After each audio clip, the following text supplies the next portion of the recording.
Hello and welcome to the Hollywood Reporter Roundtable Directors. I'm Stephen Galloway, and I'd like to introduce my co-host, Matthew Bellamy, Denzel Washington. Morning. Mira Nair. Morning. Oliver Stone, Barry Jenkins, Damien Chazelle, and Mel Gibson. Hi. Let's start with the first question. I'd like to know, what was the very first moment when you remember falling in love with film? The very first moment was actually under mosquito nets in Bhubaneswar in Orissa in East India, where I was grew up. And we had a foster grandfather type who used to shoot man-eating tigers. This is true. And he would come under the mosquito nets, an old friend of my family, and he would tell us these stories of the man-eating tiger that he shot when he was 25 years old in Orissa. And then he took us to the only cinema theater that existed in this little town, and they showed us only one film every Sunday morning, and that was Dr. Zhivago. Wow. Wow. So the contrast of being transported into a story by him and then being taken to Siberia in the heat of tropical India with Omar Sharif was something that was palpable and memorable and made me want to tell So how many stories. times have you seen Dr. Zhivago? Too often, really. Sometimes Yes. without sound, Wow. because sound would not exist and the picture would. But I've seen it too often. Yeah. Denzel, how about you? Same story, but it was Creature from the Black Lagoon. Oh, You know that one? Really? Oh, yeah. Because I grew up in a club, boys' club at the time, Boys and Girls Club. And for whatever reason, that was the only film they got. So we watched it over and over. The Creature from the Black Lagoon. He'd come out of the with bad makeup Scared and the shit stuff out of hanging. It scared you? Stuff hanging off. But I really wasn't a William film Allen person. produced it. Is that right? Yeah, he's famous for It Came from Outer Space, stuff like that. Oh, yeah. I remember that one, too. That was in the nuclear age, when it started, and everybody was thinking about extraterrestrials coming to Earth in some form or other and blowing it up or killing us all. So When I did didn't you first grow think- up a film. I mean, my father was a minister. So 10 Commandments and King of Kings was it. That's all we saw. We went to church. I didn't go to movies. I never thought about movies. Wasn't interested in movies necessarily. I started acting in the theater in New York, in Fordham University. And we were snobs, and we thought we'd make $650 on Broadway one day. But at the same time, this was I started in 75. And I graduated in 77 with a theater degree. But it was Taxi Driver, Mean Streets, Straight Time, Marathon Man. So anybody with an O, Pacino, De Niro, Hoffman O. And it was movies Yellow O. It was movies like that. And I really didn't see anybody who looked like me. So I didn't aspire to act in movies because there was Richard Pryor and Sidney was on the end of his, and Richard was Billy D. Williams a little bit, but I liked those New York movies, Did you think you might do something other than acting and directing in those Never. early days? You mean other than acting and directing? Yeah, I tried everything. Yeah, I was Another pre-med. profession, or? Yeah, I was pre-med in college. Then I said I'd be a doctor. Then I was political science. I said I'd be a lawyer. Then I studied journalism. So I actually was working my way toward the arts without realizing. That's why I told my children, a liberal arts education is okay. You don't have to know at 7, I was 17 when I started college. You don't have to know at 17 what you're going to do the rest of your life. So I worked it out. I found my way to theater. I started with Eugene O'Neill's The Emperor Jones. Wow. First role. Second role was Othello. So I was... Wow. And now, August Wilson, to me, is one of the 5 or 6 greatest playwrights in American history. Tennessee Williams, Arthur Miller, Eugene O'Neill, Edward Albee, August Wilson. You can throw Neil Simon in there, too, but... Good list. Yeah. Oliver, what about you? Oh, my mother used to take me out of school to play hooky and go with her to the movies. It was Wednesday, they used to open double features in New York. And she took me to one movie, it was black and white, and it was the first one I really remember. 2 lovers at the end of the movie were in love. They'd gotten away and they were in a car, headlights at night, and all of a sudden they do not cross this barrier sign shows up. They crash into it. End of movie. And it really, you see where my mentality is.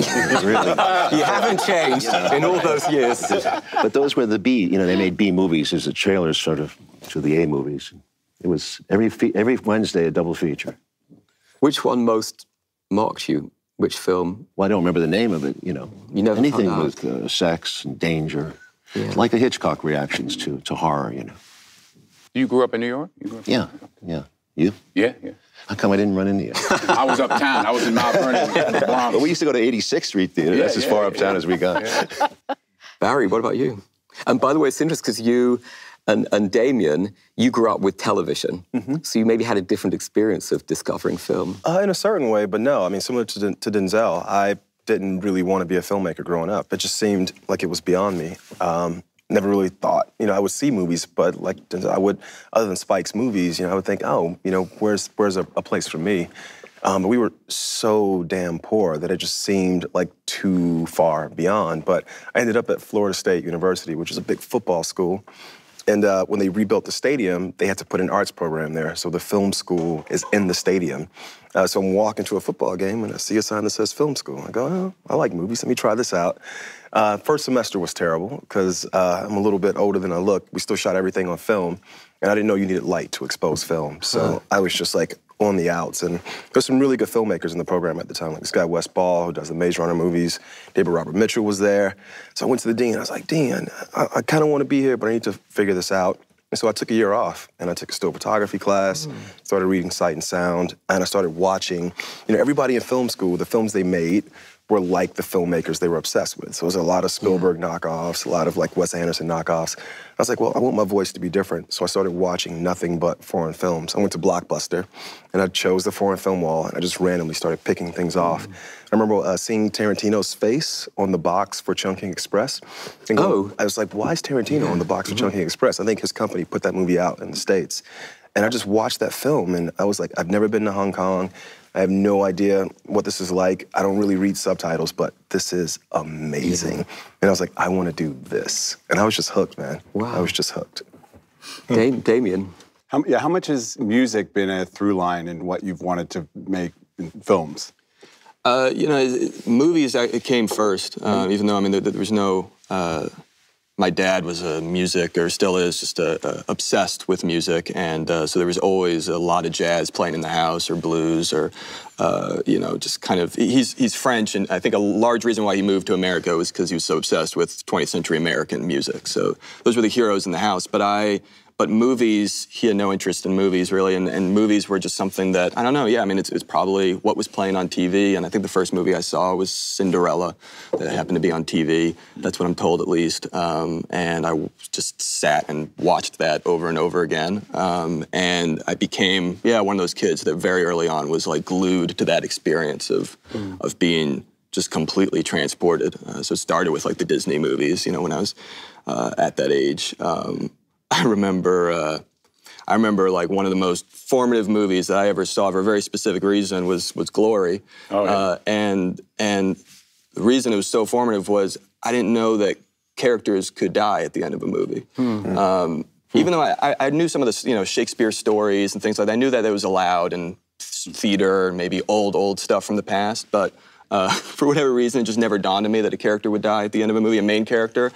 And, you know, now I guess I'm giving the movie away, but a lot of people die at the end of that movie, including everyone that you kind of love by that point. And I remember watching it, again, it was, you know, probably VHS tape on the TV, and as soon as you and Matthew Broderick went down, I was just like, wait, get back up. I don't, what the, and I got angry. I was like, get back up.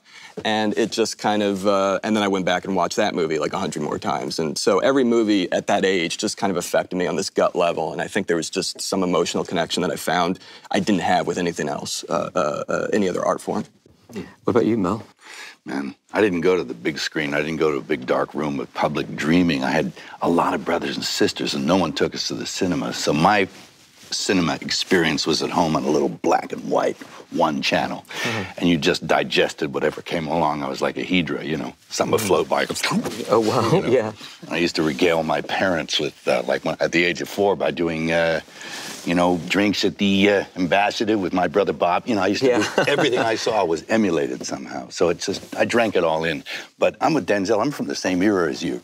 And the 70s for film just knocked my socks off. When I was a teenager and growing up, I'd see the Polanskis and the Coppolas and the Blue Velvet, Don Siegel and Peckinpah, and who else? I mean, my God, it was so fruitful, that era, I think.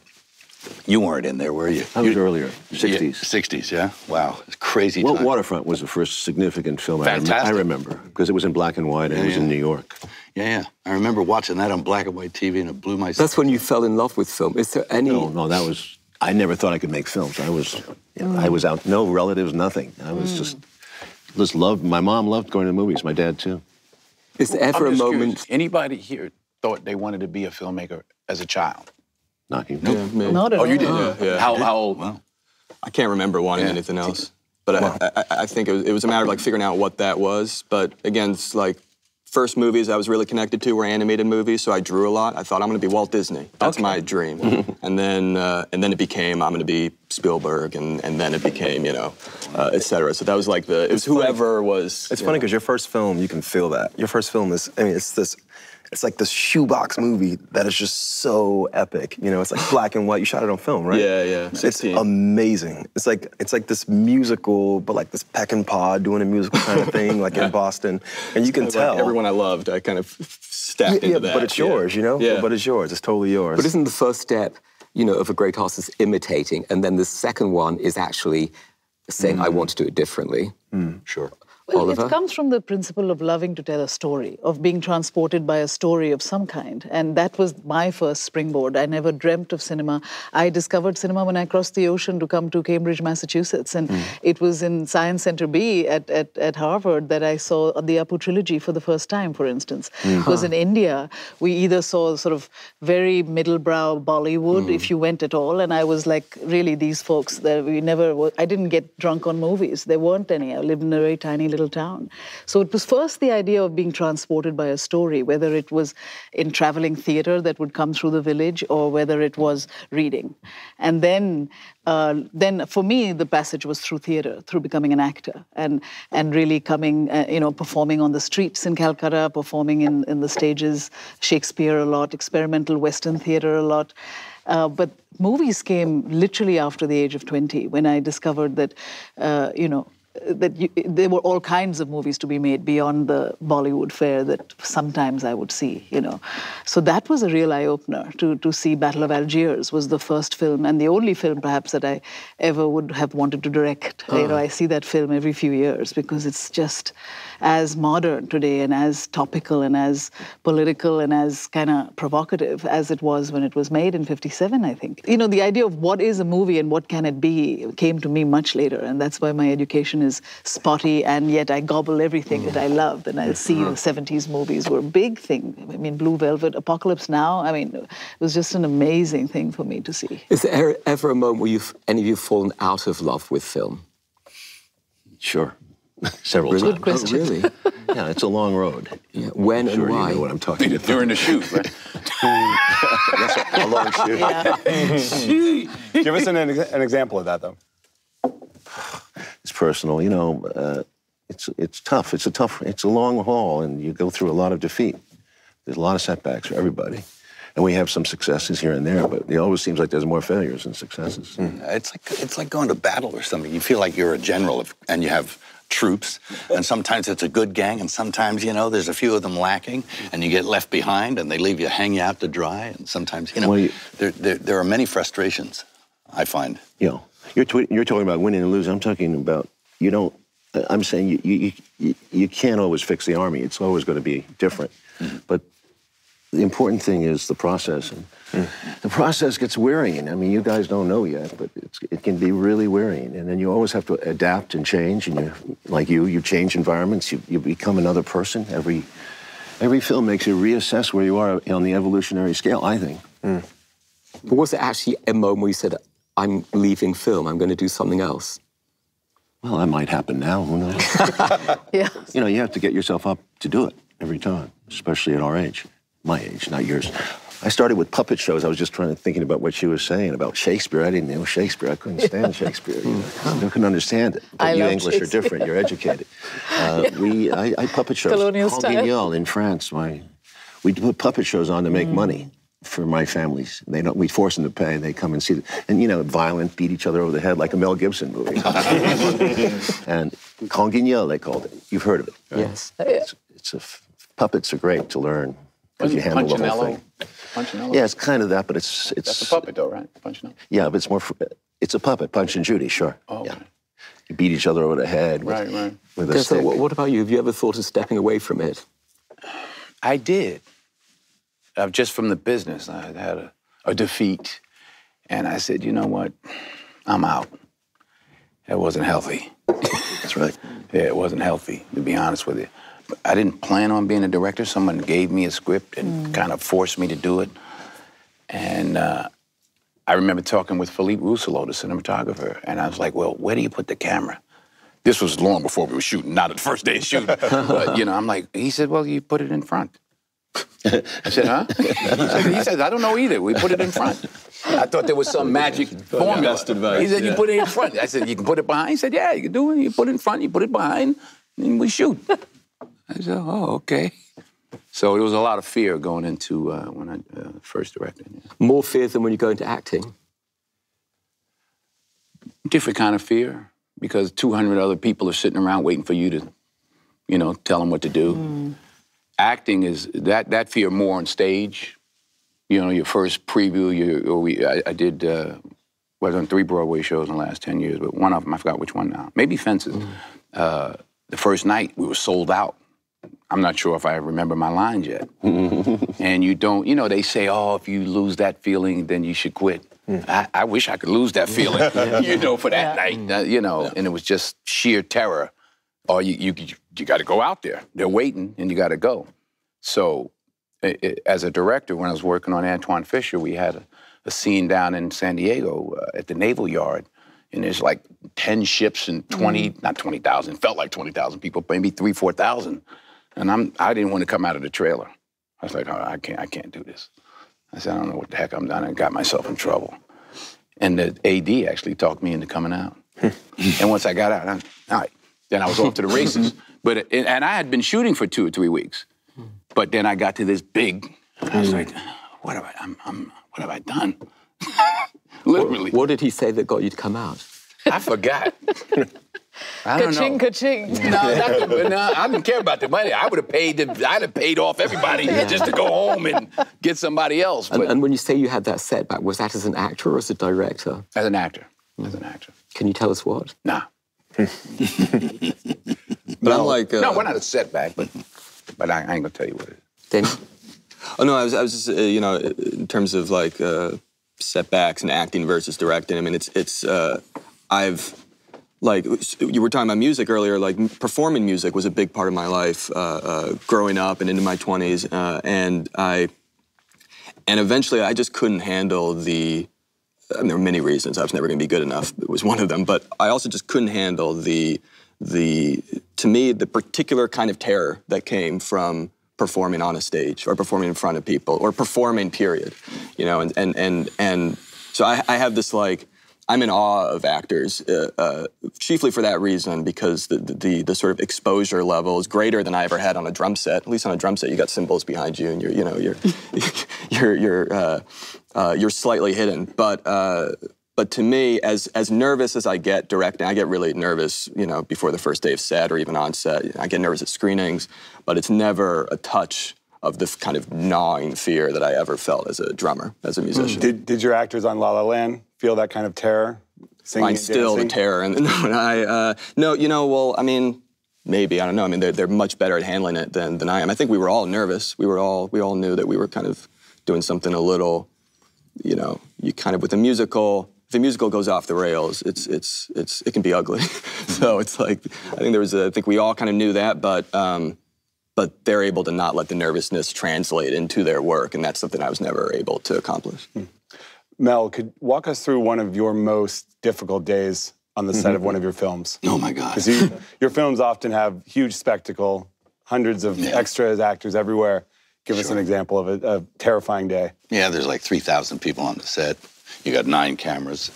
There's a lot to do. There's a lot of people to feed. There's people complaining. Everybody has to be in the right place at the right time to get the shot. I mean, logistically speaking, you need a pretty good team of people around you to deal with that stuff, and you need a lot of energy. I remember before they had all these monitors so you could look at all the different cameras, I was on a four-wheeler in a kilt with long hair, just like going around and looking at all the cameras and saying, that's a good shot. Can you like do this with the frame or put another lens on or whatever it happened to be? And you just, look, I find it's so overwhelming sometimes. If you think about the big picture, you'd crawl back into a hole and die. So what you have to do, and when you're dropped in the middle of the ocean, and an ocean of a sea of troubles and people and logistical problems and cameras and infighting, and the producers are, you know, there's so much stuff going on behind the scene. You have to ignore it. Say you're in the middle of the ocean and just start swimming that way. Stroke at a time, and you'll hit land eventually. So that's all there is to it. You haven't really got time once you're amongst it to actually be fearful or too worried, because you're just too damn busy. How many decisions do you get asked in an hour, right? When you're in the chair, how many questions, how many decisions do you have to make? And I mean, like that. And you got to do it fast. Especially now. I mean, look, I think we've all been relegated to the area where we're sort of independent films. Am I right here? It's kind of independent filmmaking. Interesting. This is a whole new cinematic landscape. You don't have the luxuries that you used to anymore. I just did a film, this Hacksaw Ridge thing. I had 59 days. Right? I had twice that time on Braveheart, and I had more of a budget, and that was 20 years ago. I had 59 days to do like 3 major pitch battle sequences and stuff with the logistical nightmare of explosions and extras and soldiers and stunts and everything else, and it's just, I don't know. You don't know how you're going to do it, you know?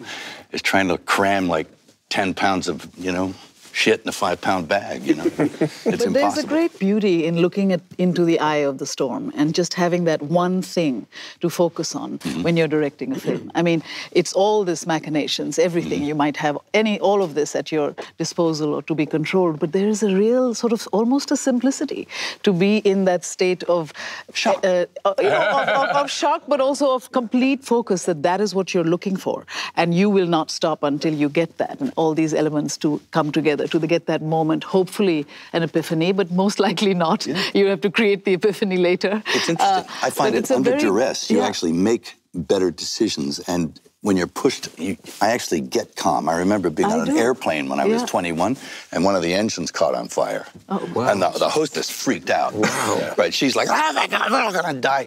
And it's amazing how quiet you get. Past years, you had some personal issues. How did that affect your thinking about your work? Oh, my God. Any experience you have in life enriches your work somehow, good or bad, I think. So, you know, I developed a lot of things when I had some time off. It was the off season, you might say. And it was, I did a lot of stuff. And it's just, you know, so good to be able to sort of come back and do what I love doing, just tell stories. That's all we're all just storytellers, right? I mean, I've told stories to children. I ate stories. We need stories because when we're kicked into this planet, we're like this little stranger on the earth, and we need to hear these things to reaffirm who we are in relation to our planet, our environs, and everyone else, you know? So, yeah, it's just something that you can't switch it off. I mean, you get sick of it, but you can't switch it off. What about this film made you select it as the project you would do after so many years? I thought it was so inspiring. I've never actually heard of anyone who was quite this. It was the pinnacle of heroism. I mean, it was like, wow. And he inspired me. And I couldn't be like that, I don't think, not in a million years. But it gives us all hope, I think, that if we can see someone who behaves like an ordinary man in hideous circumstances, doing extraordinary things, I think it speaks to me, speaks to my soul, and hopefully to others, you know. So I think it's a story worth telling. If you're going to spend 18 months on something, it better be worthwhile. Why is it so important to you, given your refusal to even touch a weapon to serve in a combat unit? Because when the Japanese attacked Pearl Harbor, I took it personal. Everyone I knew was on fire to join up, including me. I had a job in a defense plant. I could have taken a deferment, but that ain't right. Coming back to what you said with the eye of the storm, what was your toughest moment on Queen of Katwe? Well, my toughest moment, I think, was creating this big action scene which required a flood of like 500,000 gallons of water, and we had to move. We excavated this community outside in South Africa, outside Pretoria, because it had the color red earth that Kampala, Uganda, which is where most of the film was shot, has.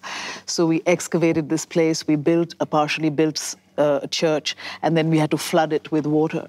And all our kids from Kampala, the equator runs through Kampala, so it's a very tropical, wonderful weather, had to be taken to South Africa where it was freezing. And we had to stage pretty much 1 week of shooting in the water with little kids in T-shirts and Lupita Nyong'o in her wraps through freezing water day after day after day.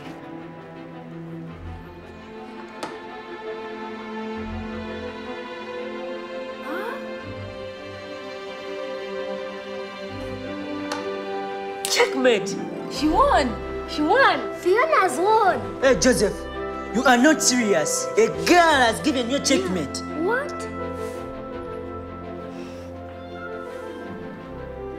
Sorry, I'm just a lucky beginner. I will never ever play you again. And the one thing that really saved us was somebody had a smart idea of having a hot tub right next to the set. And all these kids who really came from the streets of Katwe, which is the worst slum in Kampala, had never seen a hot tub. So as soon as I said cut, they just were thrilled and jumped into the hot tub. And they remained permanently wet, for, the 6 days. So it was difficult to do, major dramatic scenes. A young 2-year-old almost got flooded out with the water coming in at him, things like that. It's hard to do, very hard to do generally, but harder to do with children who have never faced a winter. Did they ever rebel? No, because of the hot tub.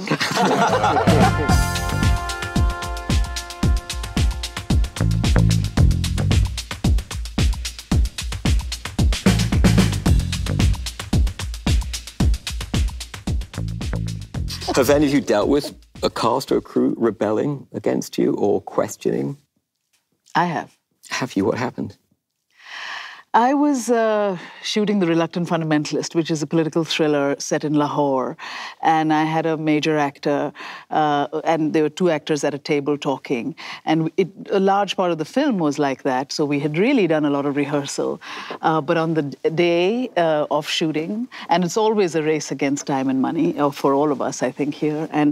And the actor refused to say his lines, the way that they were discussed and written. And so I had to stop in a big tea house that had maybe 200 extras, and I had to go into my video little den and rework it as soon as I possibly could in order for us to just keep going. And I managed to do that, but Oliver was stressed. Oliver was smiling. How do you handle disputes with actors? Well, there's been quite a lot of movies and a lot of... how do you say? I mean, you guys are talking about the directing part, but I'm also a writer, co-writer, and I'm also really involved in the editing. So for me, it's a grueling process. I guess to talk about Snowden, it took 2.5 years. It was one of the hardest things I've done because it required so much research. It was research that kills you because you're responsible. You have to be responsible. He's a living person. He's done something very important, and you want to tell it his way, the way he sees it, because that's all I really have to go on. It's new information. So there was a tremendous sense of responsibility carrying something to its conclusion. And then it's not only painful on the set because so many people disagree. They don't want to say a line this way or that way. They make your life hell sometimes. And some actors are hell to go through. And as much as I like them, I don't talk about it afterward. We just get it over with. We make up. But when you get to the editing process, you're repeating this process over and over, where you're being judged by everybody, questioned, everybody by the end of the day. I think when Kubrick said that famous line about, it takes years to make a film and 2 hours to write about it, he was really venting his frustration at people who can sit there and think they see it all in the 2 hours. It's not possible. The editing process is the most questioning on earth. You have to go through the whole script again, and often it leads to rewrites. Rewrites in the editing room. It is a rewrite, the edit.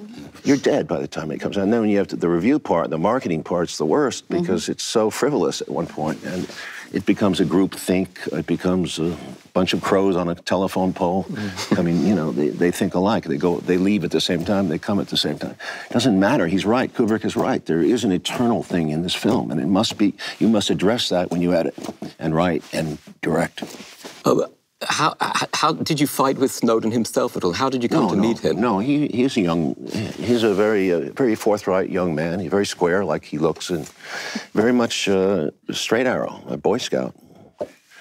But the information is so complicated. I'm not a computer man. And just to go through this layers and layers and understand all these programs that the National Security Agency have come up with to snoop on people, data mining at the highest level, all over the world, not just America, the whole world. And this includes cyber warfare, which is going on now. How did you come to meet him? Because he's not an easy person to get to. Business, that was earlier. It was 6 months after he got to Moscow, yeah. I got an invitation from his lawyer, his human rights lawyer, who had gotten an asylum, to come and meet him because he wanted me to sell his book. He wanted to sell his book about him, which was a fiction. We bought it. It's an interesting book, but we ended up telling the Snowden story. Where's the modern battlefield, soldier? Everywhere. What's the first rule of battle? Never reveal your position. And if one unauthorized person knew? If Congress knew? And so would the enemy. That, Mr. Snowden, is the state of the world. He warmed up. I did 9 visits, ultimately, to Moscow. And, you know, he looked at the film and he gave me advice, very good technical advice, and sometimes other than technical. And he was happy with it. But that's not the reason you make a movie, you know. We knew that we're getting this source here, and that's the only source. The NSA is not going to cooperate with us. They say this is all bullshit, but you live with that. Barry, what's your biggest challenge on Moonlight? And you're a fairly new director. Yeah, Does that make it harder or easier? It makes it easier, you know, because you sort of don't know what the pitfalls are. You kind of just charge ahead like a wild dog, you know, after a piece of meat. You know, in this film, you know, the playwright Terrell McCraney wrote this thing in Moonlight, Black Boys Look Blue, and I sort of fell into it because there's this character who's basically his mom, and my mom and Terrell's mom both went through this horrible addiction to crack cocaine. And Naomi Harris, you know, plays our mom in this film, essentially. And I like to be, you know, I'm a very, you know, it's nuts and bolts, you know. I'm on set, you know, there's a camera, there are the actors, there's a crew, you know, we're working, we're craftspeople. But then when this very, like, highly skilled actor is portraying your mom in the neighborhood you grew up in, like, in the apartment, and all these people are watching, and she's really, really good, and you know, I can separate it. I want to go to this place that I think it needs to go to. If I'm gonna dig up this shit, you know, then the audience is gonna experience it, you know, as potently as possible. You know, we had this issue with her visa, so instead of shooting her over the course of like 5 weeks, we shot all her work in 3 days. Wow. So for 3 days, I am just living in this, basically, I'm walking therapy. And it was the hardest thing I've ever had to do because I had to separate myself, the director, from myself, the human being, reliving all these things that I've tried my hardest to not relive. But this really beautiful thing happened where, because I was feeling so much, it came out in the craft. And there's a scene we were doing where, you know, it's like Naomi and this, Ashton Sanders was playing the main character, and it's the first time he sees his mom as this other person. And, you know, we shot at OTS, you know, cameras here, cameras there, and I just had this feeling that it hasn't gone far enough. And so after we were done with the scene, I turned to Naomi. I was like, hey, would you mind if we did a take with you looking right into the camera? Because I realized I wanted to put the audience in the body of my main character. And she's like, no, of course, I don't mind. I go, hey, put the 50 on. And then I go, and let's shoot it at 48 frames. I can only think of that because that's how it felt to live it. And it's one of like my favorite scenes in the film. It's not shot listed, not planned, but it came from this thing because it was so tough. I mean, just so tough to do these things. It just took the art to a new place, for me at least. So I think out of that struggle that there came some... Has your mother seen the film? She has not seen the film. You know, we four-walled the theater for her, and she said she was going to see it, and then a couple of days before decided she wasn't ready. She'll see it on her own schedule. My sister has seen it and relayed to my mom what's in the film. You know, she did say, you know, I did those things. You know, I was out there, and so I'm proud that you made it. But I have to see it on my own schedule. So no, she hasn't seen it yet. Was there pressure on you to hire better-known actors? No, not at all. I mean, the main character is played by people who no one knows who the hell they are. Yeah. No, there was no pressure. For the character Naomi plays, I felt like we needed someone very skilled. She's the only actor who's in all 3 chapters of the movie. And I knew I wanted to do things that were very sort of heightened in a certain way and yet grounded. And so she's a very well-known actor, but she's also a damn good actor, you know, and that was always more important, so. What was the big decision that you took, and for all of your films, that you felt least certain about? Just before the roundtable began, we were talking about the music, and that decision to have classical style music for the first 2/3 of the film is such a bold decision when this is set in a community we associate with different music. Yeah. Such a brilliant decision. What was the decision you wrestled with the most? You know, casting 3 different actors to play the main character. That was the big one, you know? Because I felt like the audience started to fall in love with the character in the first story, and then you've got to readjust to literally a whole different physical being playing the same character in the second story. We might lose some people. Hey, let your head rest in my hand. Relax. I got you, I promise. I'm not gonna let you go. Hey, man, I got you. There you go. 10 seconds. That right there, you're in the middle of the world, man.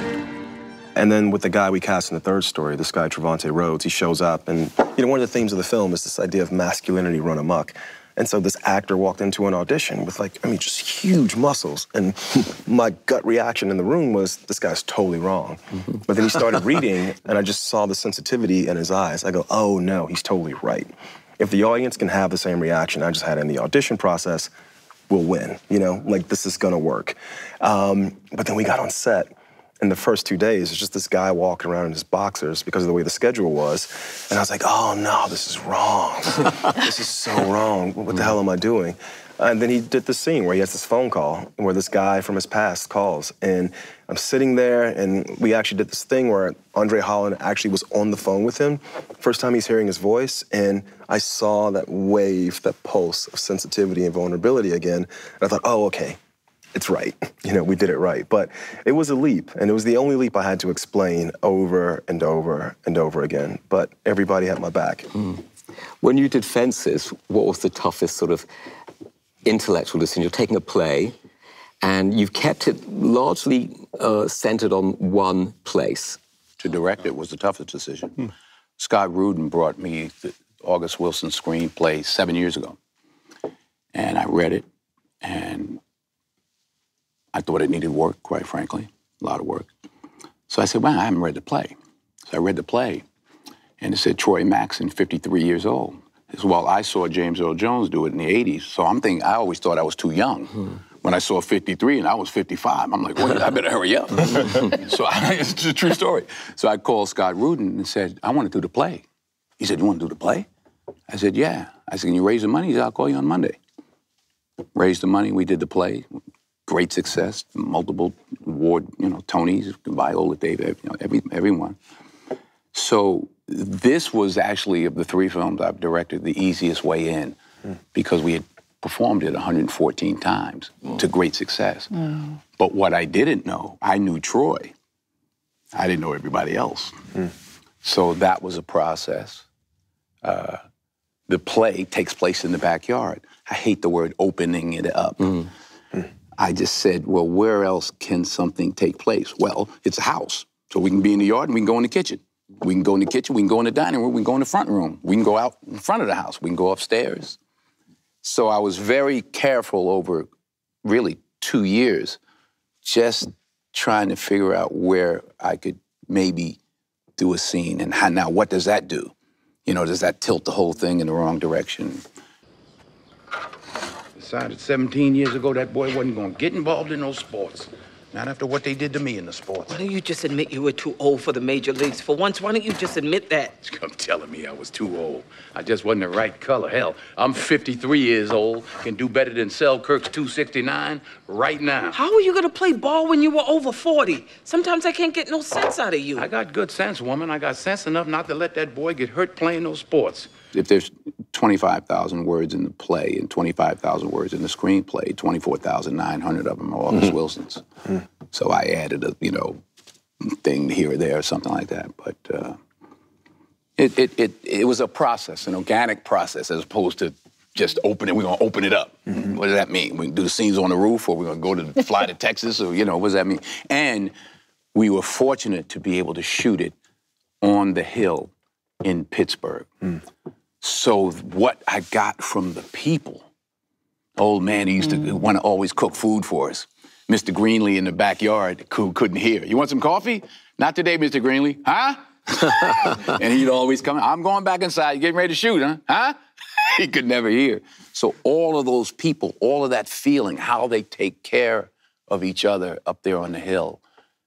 Yeah, I guess we could have shot it in Boston or New York, but it was a Pittsburgh Hill story, and that all fed us. Damien, there's a number of shots in La La Land that are very specialized and require particular light and particular choreography. Tell us a little bit about your most challenging day or most challenging sequence you pulled off. Yeah, I mean, I think there's something living in LA. I wasn't born here, but I've lived here for about 9 years now. The skies here have always just kind of really, like when I first moved to LA, I hadn't seen skies this big.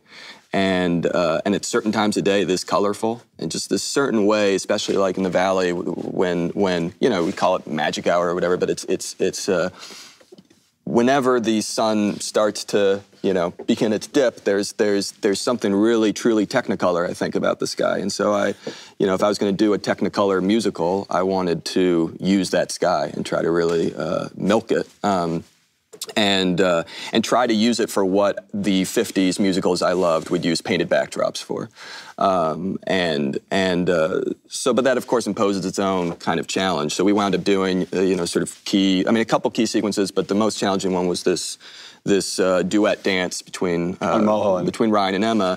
My DP, Lena Sangren, and I, we wanted it to be a certain time of day so the sky would look a certain way. We didn't have the money to kind of digitally make the sky look that way.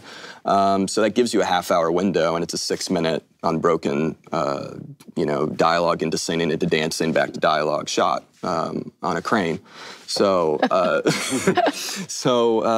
it was this kind of thing where you want to try to have it as planned down to a T as you can, because you only have and rehearse it till it's like the back of your hand, and then you have half an hour basically to shoot it.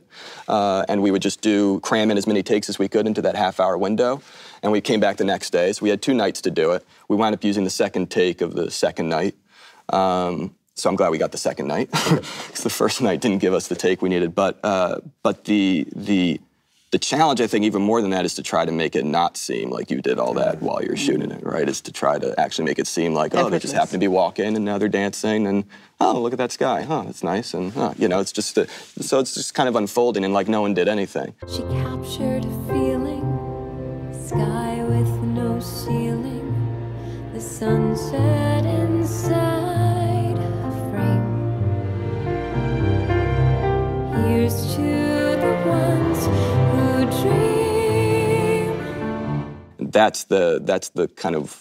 That's where you really sort of wind up worrying yourself and trying to kind of make sure you've got that tonal balance, right? It's where really the actors have to carry a lot of the burden and make the hard work look effortless, ideally.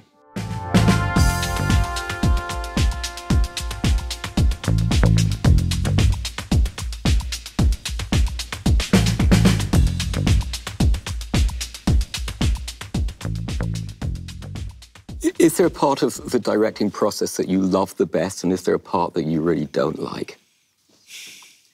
Well, I love the shooting. If you can, because the challenge is the eye of the storm, how to capture life. And I'm a lot like Denzel's story of shooting on the hill. I also shoot in real locations. Authenticity is a huge part of what gives me that life. And shooting in Katwe, the worst slum, it was the same. The community came out, the pigs came out, the goats came out, the mud came out. The brick kilns were smoking, and you really are. And I was working with a lot of the actors, the young kids in the film, are from that area. I've never faced a camera before. And I always loved, like I did with Denzel in Mississippi Masala 25 years ago, I always love putting incredibly skilled actors, great legendary actors sometimes, opposite people who have never thought to act before. In this case, in Queen of Katwe, it was children, but in Mississippi Masala, it was a young woman called Did you like that process of being with actors who'd never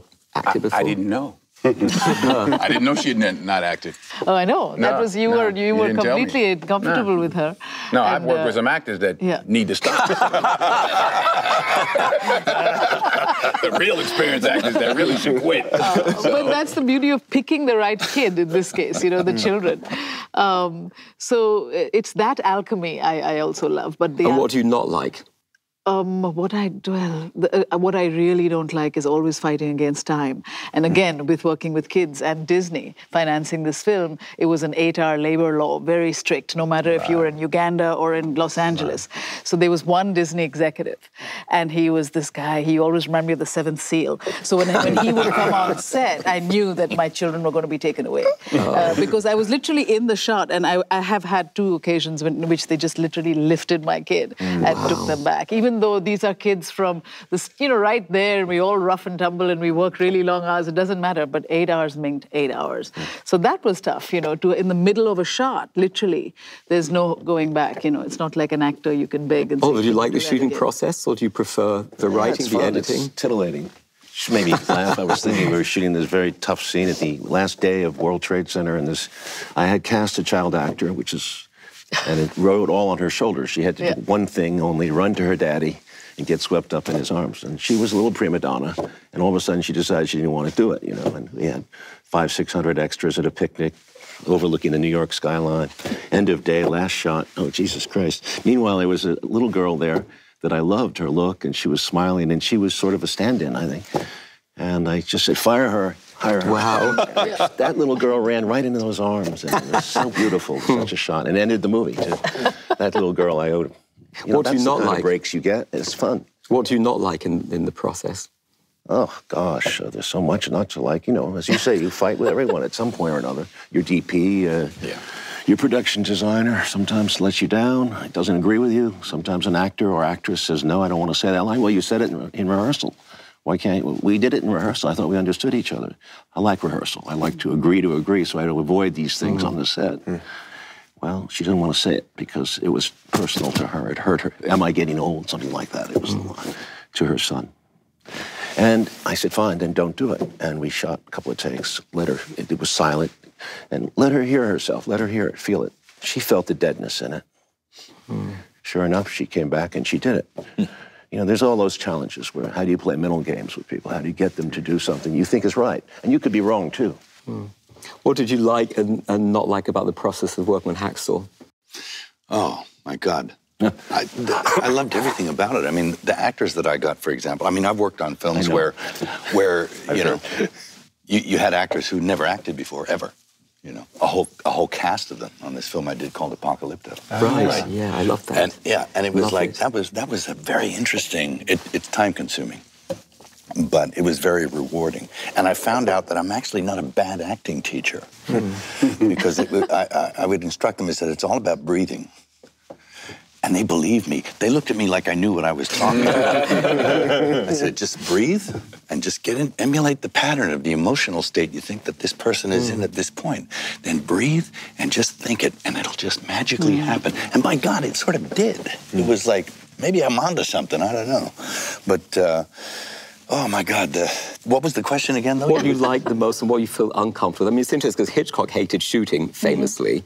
Directors tend to have certain strengths and certain weaknesses. Yes. What area do you like the most and feel the most comfortable in, and the opposite? Yeah, I like telling stories where no one says anything. And it's just wonderful to me to be able to sort of speak volumes without dialogue. Dialogue is necessary and important, and there are certainly films where it's, you know, dependent on that for sure, and it's dialogue heavy, and that's the style of what you're doing. But I had this actor called Andrew Garfield in the film. This kid is amazing, and he speaks volumes without words, and you can see his soul through his eyeballs, you know. What about dogs, Mel? Dogs, I hate dogs. I love dogs. I like pat them on the head. But I'm talking about shooting dogs. Shooting dogs? What do you mean? That's what I'm talking about. Oh, yeah. Filming with dogs? That kills you. Yeah. It can kill you. Of course. Why have you mentioned that? Budget in one day. Yeah. Yeah, I did some hunting scenes. I think Dogs I had and children, they retrievers. say. It took so long to get these shots, and we lost so much time with the actors that they weren't able to do what they needed to do. Try a Jaguar. Try a Jaguar. Now that you've gone through that. The Jaguar, yeah, how'd that work out? The Jaguar was like, they're completely wild. They can't be trained. Oh, they can't? No. I had a great experience with elephants. Yeah. But Jaguars, no. No, people thought that thing wasn't in the shot. They thought we put the Jaguar in later, but it was actually chasing the guy. I see. God. It was. It was on a leash, on a line, and you could put brakes on him if you needed to. Dogs and cats are very dangerous. Barry, what part of it have you come to feel you like the best and that you don't care for? I love production. I mean, love production. Like, I could 365 days a year, if I could. Shooting. You know? Yeah, I just love production. I'm my best self on a film set. You know, I move, and you're gonna ask the crews that work with me. I just love being on set. Post is different. It's just too slow. Huh. It's just too slow, and everything's very finite. You know, I love how beautiful it is. You walk on a set, you know, and you just have no idea. You know, it's why I don't storyboard. You know, it's all possible. You get in post, and it's very finite. You know, it's a different kind of puzzle you got to piece together. Man, we had this scene in Moonlight where, you know, it's just the swimming scene. You know, we don't have any cover sets. You know, I think I have 6 hours. There's a storm coming in. I've got 90 minutes. It's like, oh, this is heaven. Because in 90 minutes, it'll be over. But now, for 90 minutes, it's just full go. Everybody's full go. And something comes out of that but a film can be changed massively in the editing. True. Or in post-production. I sat with you when you were going through post-production on Savages, and I really felt it was like watching Jackson Pollock throwing in some more color and sound, and it became, you know, this incredibly impressionistic thing. We went with 2 endings on that movie. We embraced both endings, which is a very rare thing to do in movies. You said you developed a lot of things in that sort of imposed hiatus. Is there one that you would love to do, and for all of you, a passion project you've been unable to make? I'm working on a story and it's from history books, and it's about the 15th century, and it's about the Medicis. You know? But it's about Lorenzo the Magnificent. In fact, I called it The Magnificent, but I might have to change the title since Denzel stole it on his last picture. You're right. But it was called The Magnificent, and it's about this guy who's like, he's an amazing character in history, and it's just a wonderful story. And you dig into the history, and we wrote the screen. It's taken 15 years to jiggle it, and it's pretty cool. I'm just excited about it. I don't know how to... It's just a really compelling story of love and revenge, and, you know, and there's a murder plot, the true history is amazing, because these brothers had a hit put on them when they were young, and by a rival family, and they were all bankers in Florence. And one of the people involved in the successful murder plot was the Pope. I mean, so Sixtus IV, and one of these brothers got dead, and they dug up their skulls. Mussolini dug up their skulls to see the Medici brothers, and one of them is young. He's got teeth all sharp. The other one, his teeth are all worn down, but the sharp-toothed one has all kinds of chips all over his head from where the daggers hit. Wow. You know, it's crazy. Wow.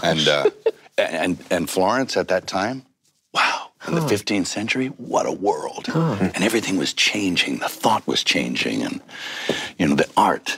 You know, Michelangelo, I mean, Lorenzo found Michelangelo. He said, who painted the cherub in the corner there? He says, that's my little friend. He's 16 years old. He said, invite him to dinner. So he had an eye for what was really quality and good. It's a... Oh, wow, I'd love to see that. There's a cool story in there. Very cool. What about you, Denzel? What was the question? Do you have a passion project like that you'd love to direct? No. No. Because I was an actor first, and because I understand how difficult it is to make a film, Dan Gilroy's written a great script called Inner City, and I look forward to not having to worry about anything other than just what I'm doing. So it's too hard I don't know if I'm wired yet to think that way. That, oh, this is my passion project. I don't even have passion projects as an actor. There's nothing I want to do. I want to do what I want to do when I want to do it.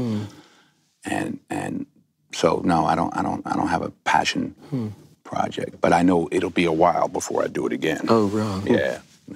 One thing Barry mentioned was talking about his personal experience and the filmmaker versus the story you're telling. And it got me thinking, you know, Oliver, a lot of times your films are not only judged on their own merits, but you as a filmmaker as well. And I'm curious whether you think that's a fair assessment and something that Mel has dealt with as well, like judging the filmmaker as separate and apart from the film or intertwined. I have to say I don't want to protest too much, but I've had that problem since I started. I think because one of my first films was about Vietnam, they thought I was a soldier, and then because I had some rough language about women in Salvador, I didn't like women. So they identify you, they typecast you, and it stays that way. It's surprising. There are some critics that are still knocking me 30 years later, the same stuff. They didn't like one film I did, and they say, well, he was much better before when he did that. But they never said a kind word then, so what are they talking about? So it's really, I'm not Richard Nixon and Jim Morrison. They're two different people. But they kind of assume that I'm crazy or I'm Richard Nixon in some way. So it keeps going. You get typecast the whole time. I can guarantee that. What do you think? Yeah. There's you have a perceptions. Jesus complex, There's right? perceptions that you can't shift. Do you think it's unfair? Do I think it's unfair? I don't know if it's unfair. It's just, well, it's not just, put it that way. It's not right, quite. In a weird way, it almost makes, like, you find it almost more often maybe in the case of good movies. You know, you think of like if you're being thought of as Nixon or Jim Morrison, to me that's actually part of why those movies are great. I agree with you. That's because you get subjectively involved. Yeah, you feel you are that person while you're making the movie, but then you shift your persona. You go like an actor does. You go into something else. Yeah. But something like, what do you think when people say, I won't see that, it's a Mel Gibson movie? I was on live television one time, and Anderson Cooper sort of got it. People actually booed when the credits on your film came up at the beginning of the movie. And I'm saying, like at the beginning of the film, when my name came up, yeah, they booed. And I said, the credits aren't on the beginning of the film. So he's full of shit. So that doesn't bother you? It doesn't bother me a bit. People may say that. But it's painful. I mean, people go and see it. Well, it came up this year because, this filmmaker, Nate Parker, there's a lot of people that didn't see his film because of the controversy surrounding him. So do you think that's fair? I don't think it's fair. He was cleared of all that stuff. And I think it was years ago they sort of went into that on a level that was all judicial and everything else. And I think, they probably came to a conclusion. You have to follow the system there. I think he's innocent of all that stuff. So, the fact that he has to live with that stigma and that it affects the art he does is, I think, unfair. So, Mira, do you think that it's fair that the art should be separated from the particular filmmaker? I think, yes, the art should be separated. But in this case, it was ironic that also at the heart of The Birth of a Nation was the nature of what he was indicted for or linked with. And I think the approach of how one discusses that intervention or that mix should have been clearer and more something that was forthcoming, And that was, I think, what created ambiguity and confusion in the eyes of the audience.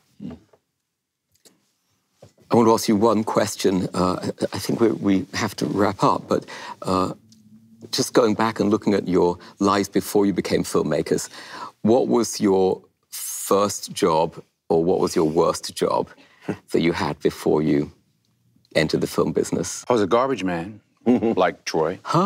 Garbage man, you get 3 hours, you get 8 hours worth of work, but you can do it in 3. So you can go home as soon as you finish. Post office, you get 3 hours worth of work and you make it last 8. I did both. I like being a garbage man better. But they weren't bad jobs. It's like, people say, the difficulty of making a movie. I'm like, send your son to Iraq. That's difficult. It's just a movie. It's like, relax. I don't play that precious nonsense. We're moving over. Get out of here. Your son got shot in the face. That's difficult. Making a movie is a luxury. It's a gift. It's an opportunity, and most importantly, it's a gift. Obviously, everybody here is talented enough to do that, but don't get it twisted. It's just a movie. It ain't that big a deal. Mira, what about you? Well, I was a projectionist at college and in audiovisual, and I'm really not technologically inclined.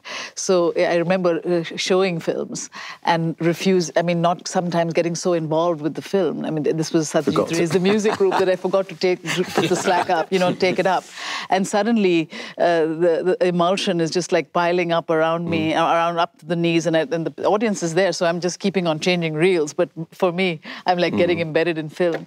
This used to happen a little far too often for my adrenaline.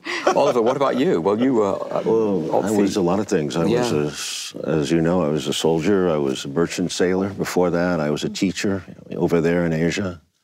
I was, then in New York, I was a temp, every day, do a different job. That was hard. Messenger, production assistant, several things, including a porno film. Including what in a porno film? And an unemployed. And a taxi driver. I was a taxi driver at a night shift for a long time. Yeah. What did you do on the porno film? A fluff piece. Right. What did you do on the porno film? I was a production assistant. I had to haul up crab dollies 3-4 flights of stairs. But it was a soft porno. It was, it wasn't particularly exciting. What about you, Barry? My first job was cutting grass. It's Miami, this grass, it grows everywhere. Just get the lawnmower out, walk down the neighborhood and cut grass. But I think my worst job, it wasn't a bad job. When I first moved to LA, I was a director's assistant, and then I was a development assistant. And I really tried to be good at it. And this thing happened where I had this rude awakening where I realized that I was bullshitting myself because I thought, I want to be a filmmaker, and this is my way. But I wasn't really trying to be a filmmaker, I was trying to be a development assistant, And realizing that about myself, that I wasn't really risking it, it was like I felt terrible. It's like, okay, all right, get the hell out of here, go make a movie, if that's really what you want to do. Because being an assistant wasn't working towards actually doing that thing, so. Your first movie was like it's funny because was this before Medicine for Melancholy? Right before. What kind of? Yeah. Because when I made my first film, I think maybe because they're both black and white movies, it's probably the only connection. I got a call as soon as someone had seen my movie and said, "Oh, you have to check out it's Medicine for Melancholy," because I think it was roughly the same the deal. other way. It was the same deal. Yeah, the other way. What was your first or worst job? Did you're young, so you haven't had a worse job yet. I don't know if it's the worst. I had a bunch of those kind of odd jobs starting out. Certainly, jobs I was terrible at. Making sandwiches at a deli counter and carving meat, stuff like that. I wasn't very good. Moving company, wasn't very good at that. I got paid a little bit as a musician, early on. That's, in a way, again, I guess it's probably the thing that fed into the filmmaking the most, and, in terms of actually kind of that sort of emotional experience. And then, I guess my version of Barry's story in terms of moving out here was, first step through the door was getting work as a writer for hire. But really, if it was really, really, really schlocky, that was my, it was like, rewrites on sequels of, horror movies and just anything that I could get my hands on just to pay the bills. I loved the idea of being able to, that I'd actually pay a bill by writing was just miraculous. So I would write literally anything you could send me, and I would do a rewrite on it. And that's kind of what I did. My off hours, I'd try to write La La Land or Whiplash or something that I would kind of want to do myself. But otherwise, I was full in as kind of writing workhorse. Well, what about you, Mel? Oh, this sounds like you hear that Pete and Dud routine. Right. They said, "What's the worst job you ever had?" And he says, "The worst job I ever had was getting rid of Winston Churchill's bogies." You ever hear that one? No, it's very funny. I'm going to find it, though. Yeah, you'll find it. Well, I've done a bunch of really boring things, like in factories and stuff. Like the worst one, I think, was making aluminum prefab windows, just putting together hammers and bits of rubber and stuff. And then I worked on an orange juice factory. It was like Jerry Lewis, 10,000-gallon vats, and you take the wrong hose off the wrong, and you flood the factory full. It was crazy stuff. And just the whole monotony and the boredom, my mind would soar to incredible places. And I realized that I was very fortunate to do what I do, so that I didn't have to do that. And I seized onto an education because of those jobs. May I ask Damien a question? Yeah, I'm just curious. You're saying that Whiplash really was your first script? It was probably the 100th script I'd written at that point, but just in terms of all the bad scripts I put in a drawer or scripts I wrote for hire. But it was my first Yeah, I guess because Guy Malley didn't really have a script, my first one. So it was my first like script that I made. It's really myself. amazing. And for hire, did anything get produced? Yeah. Don't want to talk about it. Yeah, this group has lots of secrets. All right, we'll end on a speed round. Speed round. Speed round. What did you get in trouble for most as a kid? Denzel. Can't talk about it. Oh. Whoa. That sounds intriguing. Who else? All right.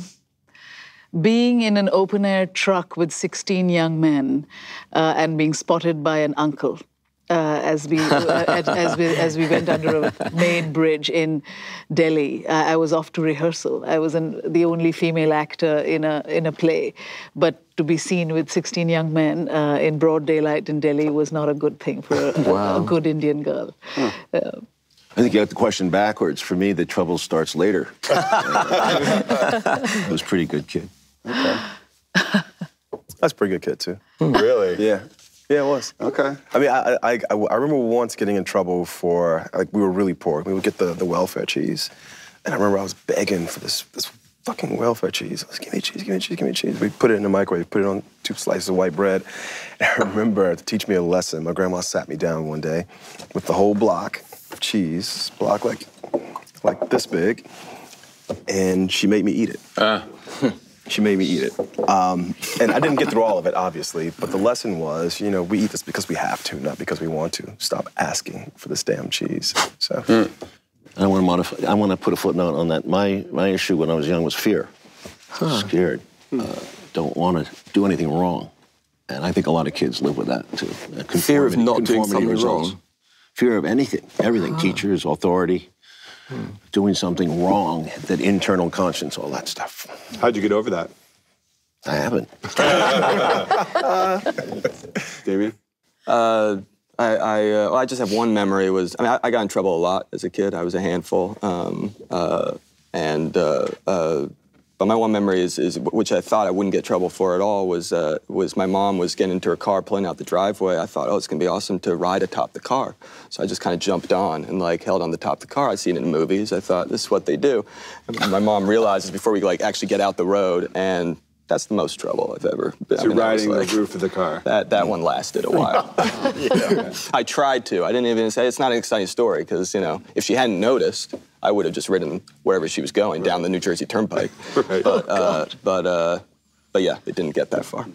Last but not least. Oh, God. I cut up a lot as a kid, and I had these 4 brothers who were all around the same age. So, I walked on the top of barns where the roof was falling in, and, I get a hiding for that kind of stuff. But, mostly what I get in trouble for was I was always the damn fool that used to tell the truth and own up to stuff. So it was like, yeah, I did it, and then I'd be the one getting the hide, at school or anywhere else. So, I don't know, occupational hazard.